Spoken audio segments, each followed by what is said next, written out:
So one of the things I find that's very unique about this studio is that all the classes include yoga philosophy from the ancient yoga texts, and it includes all 8 limbs of yoga. What else is unique is the intelligent sequencing to help you arrive at different poses, as well as the alignment cues that are given throughout the class. What I like about this studio is the back hair and the scoliosis classes, which are unique. You don't find this at many other studios. And these back hair and scoliosis classes are taught with such precision and clarity of action.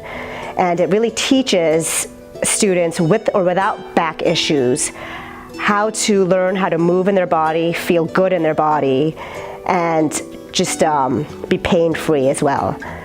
The last thing I love about this studio is the sense of community it has created of like-minded individuals who just want to grow and be more spiritual.